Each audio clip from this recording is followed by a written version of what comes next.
Balikan natin ang ating mga karambulista at ang programa Karambula. Magandang umaga po sa inyong muli. Tulad po ng binanggit namin na kanina, meron kaming studio guest dito, isang espesyalista sa mata. Pero ang kanyang specialty ay tungkol doon sa mga epekto ng diabetes sa mata. Ewan ko ang pangalan yata nung sakit na yan, mostly retinopathy. Ayun yata ang pangalan. Pero hayaan natin si Dr. Sherman Valero ang magpaliwanag dito. Pero pabatiin muna natin siya. Dr. Valero, magandang umaga po sa inyo. Magandang umaga po. Good morning po sa lahat ng mga tagapakinig natin. Pero marami pong hindi naniniwala na staff namin na doktor. Oo, bata-bata. Akala nila, ano kayo eh, kapatid kayo ng mga nasino? Ano, yung batang ano? Parang... May 35 na po ba kayo, doktor? Meron naman ako. Meron naman. Hindi kasi wala sa katawan eh. Wala sa katawan. Parang ito si... 10 taon na po nagto-35 years. Dahang eh. Kasi nung panahon ni Parang Jonat, ang tawag kay Doc, barbilista. Pareho rin. Oo. Doktor, kayo isang ophthalmologist, yun ang basic naman specialty. I am an ophthalmologist, specialista po sa mata. Kami yung mga doktor sa kayo mata. may subspecialty. May subspecialty pa po yun. Pagkatapos namin mag-aral ng medical school, nag-ophthalmology kami na residency for 3 to 4 years. Then after that, we pwede pang mag-subspecialty. So, yung iba gumagawa. Within that, ano? After. In other words, aral na naman. Aral na naman ulit. So, another 2 years of yung, sa akin, yung retina, which is yung pinakalikod na portion ng mata. Ng mata. Ayun ang nagiging problema ng mga diabetes. Pero bago po yan kayo po kasama doon sa grupo Sa team. American Eye Center. Yes, that's correct. Kasama po ako sa group of the group practice called American Eye Center. At yung American Eye Center, nabasa ko doon sa inyong webpage, kayo pong isa sa nauna, itong inyong grupo, nung tinatawag na group practice. Yes, yun yung parang business model na ginawa namin, ninyo. Na at the very beginning, our senior partners, yung mga mas nakakatanda sa amin. Sila yung... Nang malaki? No, hindi naman. Kokonti lang. Like, sino yun? Sino yung mga senior partners nyo? Sila Dr. Vic Caparas, Dr. Benji Cabrera, Dr. Cesar Espiritu, and Dr. Jack Arroyo. Si Dr. Arroyo pala kasama dito. Kapatid ni Senator Joker, ano po? Hindi niya kapatid. Pamangkin. Pamangkin na. Hindi naman ganun katanda. Ibang age pala yun. Kapatid Ibang generation. Kapatid ni Senator Joker, 100 na yun. Kapatid siyang Dr. Jack.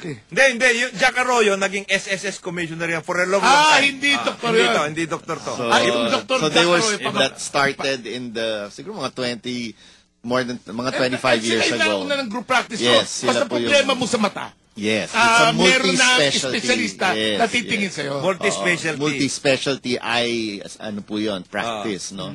And then, lumaki na lumaki, and then it started to include other younger and consultants like us. No? And from my experience, kasi nga po, Dr. a month ago, nagpa-opera ako ng katarata.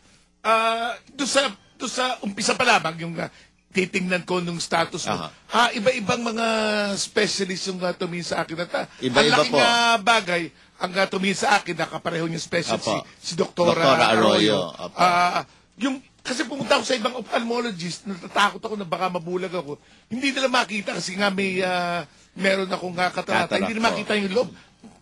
Ganun pala yun na, Doctor. Ano po yan? Kasi yun nga, nakakatawa sa mata. Napakaliit na organ. Pero 12 subspecialty yata kami yan eh. So, iba-iba yung field of specialty Kayo, namin. Doc, Yung retina. Yung retina. Yung katulad ni pinakalikod. Dr. Kayo yung Yung sa likod ng mata. Pero bakit po pumunta ako sa isang ophthalmologist, ito single practice. Iba Hindi niya naman. makita, pero si Dr. Arroyo, Nakita. nakita niya yung likod ng mata ko. May mga special drops po kami ginagamit, eye drops, para palakihin yung pupils, para masilip yung likod. Ayun. May mga gamit na ginagamit namin para mas makita Yun lamang yung ng likod. American Eye Center. Oo. Kasi kumpleto sila sa gamit. Yung iba magagaling din, kaya lang yung gamit nila hindi kasing top of the line. Sila nga, maraming doktor, just generalities muna tayo bago tayo pumunta. May mga ibang sabi sa akin nung iba ko namang kaibigan doktor, may nagsasabing laser treatment sila, pero hindi daw laser, hindi katulad ng American Eye Center. Well, depende po kasi yun kung ano yung sinasabing i-laser, no? Yung retina na laser, tapos yung grado na laser po, katulad ng LASIK. At ngayon, in American Eye, nakakagawa na rin kami ng laser cataract surgery. Ganon? So, Ako po sumiyalim, cataract laser surgery. kayo po sa laser cataract surgery. So, kasi dati, para mas madaling i-explain sa patient, sasabihin na lang, ile-laser po kayo. Pero that's a fallacy. Pero ngayon, totoo na yan, talagang laser ang ginagamit to partially fix Also, your meron cataract. kayong makina doon, yung unang Tingin, yung ginamit tingin. sa akin. Apa. Wala raw iba sa Pilipinas. In fact, meron yata ka-acquired line yung isang Cebu Hospital. Apa. Pero sa Manila raw, walang ganong klase. It's actually the first in Southeast Asia. Yung Southeast Lensex Asia. na Southeast Asia. machine, opo. Ibig niyo sabihin, Doc, hindi ginagamit ito ng isang kaibigan ni Paring Ed. Kasi may kaibigan nito, optometrist yun. Ano to? Optometrist na merong Meron siyang stethoscope. Ano bang diferensya ng optometrist at saka ophthalmologist? Ang ophthalmologist po has an MD degree. We are doctors You're a of medicine. medical doctor. Doctor. Talagang medical doctor doctor. po. We can operate, Oo. we can do laser, Oo. lahat All of po these pwede things, namin all of gawin. these Opo. things. Pero hindi Actually, ba yung- doktor kami talaga. Yung optometrist, ano Hindi yun? rin naman daw yun. The OD. OD po, OD. OD, Doctor of Optometry. Hindi Mukhang Mukhang doktor doktor. daw. Kaya nag-stethoscope. Ayun.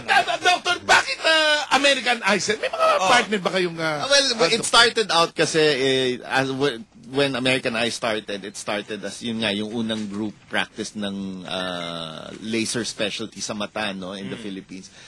May mga partners na American group, no.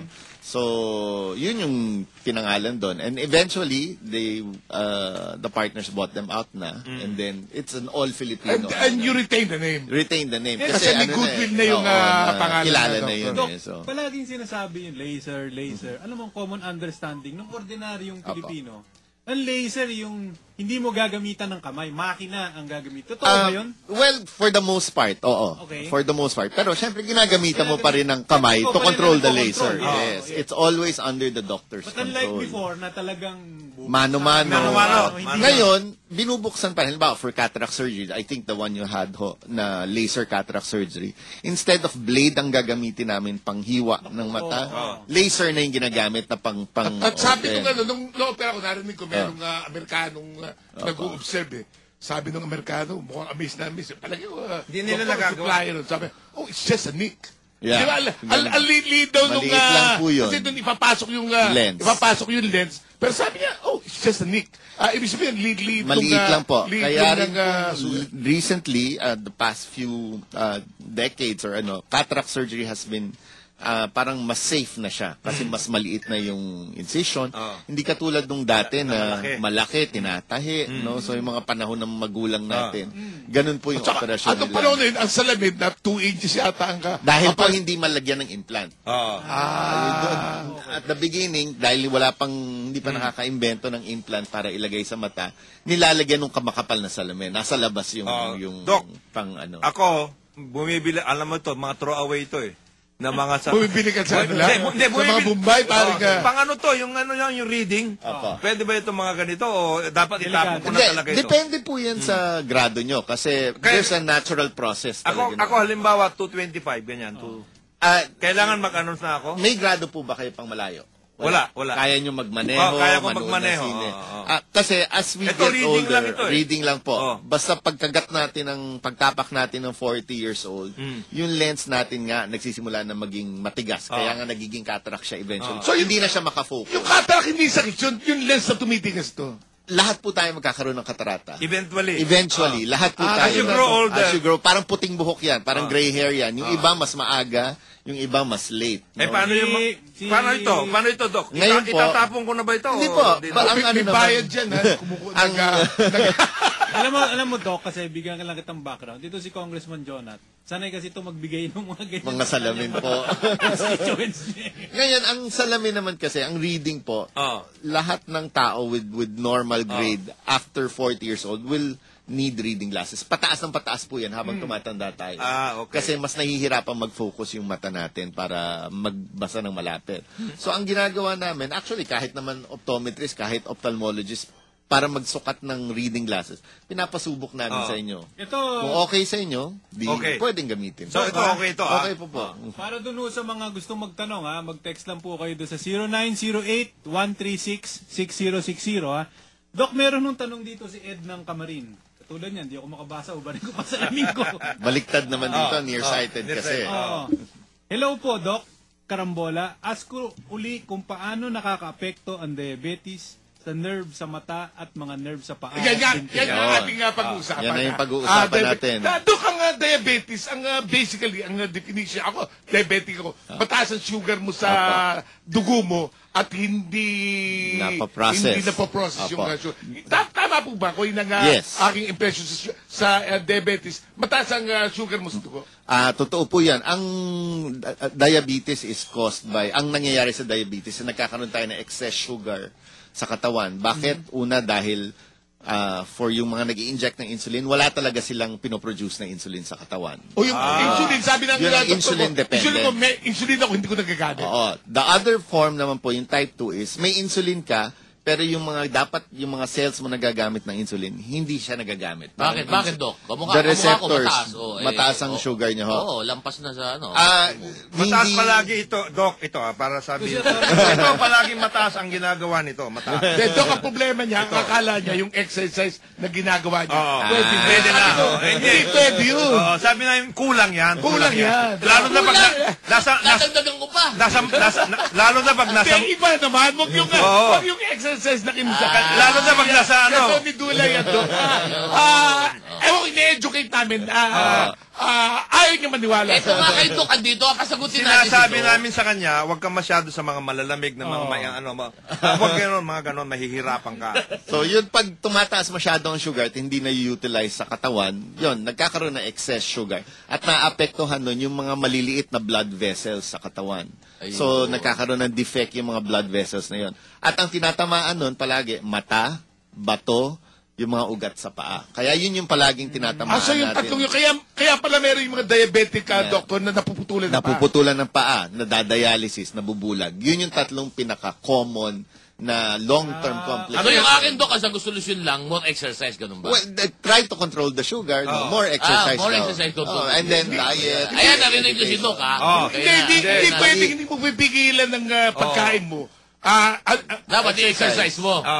Yun sinasabi Hindi, ko ang eh. importante naman sa diabetes is talagang ma-monitor po siya. Kasi hindi ibig sabihin na nagagamot kayo na okay na kayo. Okay na, hindi pwede. Kailangan nagagamot kayo at Continuing. natitingnan kung tama ba yung gamot. Kasi minsan, okay na ho ako, umiinom naman akong gamot. Hindi pwede yun. Hindi pwede kasi hindi natin, baka masyadong bumababa naman ng sugar o masyadong pa rin magkakaproblema. mataas. Nagkakaproblema. At ang diabetes sa Doctor, prevalent na sa Pilipinas. It is. 3 decades ago, hindi. Marami na pong dumadami na ang diabetes sa Pilipinas. No, actually, ang Asia po ang isa sa magkakaroon ng boom ng diabetes in the next few years. Yan po pinipitik nila. It's actually happening now. India, China, Philippines. Ang Philippines hindi pa masyado, pero India and China, Matindi. lumalaki na Bakit po. daw, Doc? Due to diet o due It to is lifestyle? lifestyle and diet po yan. Nagiging western yung Yung ating lifestyle. and Parang habang dumadami yung mga fast food restaurants sa Doctor. It's also, tumataas din yung, hindi lang yung fast food, pero yung lifestyle natin. Lifestyle, Palagi na lang nanonood ng TV, hindi na naglalakad, hindi na hindi na gumagalaw, no? So, Saka yung matindi ang saksak sa atin ng mga sugar nila marami sugary lahat activity, ng mga lahat ng mga pagkain natin matataas ang sugar. Ano po masasabi nyo, Doc, na meron po naglabas ng pag-aaral, ewan ko kung nabasa nyo na isa daw malaking ugat nito mga pagtaas ng blood sugar ay daw malakas na pagkain natin ng carbohydrates, kamukha ng kanin, patatas at saka tinapay.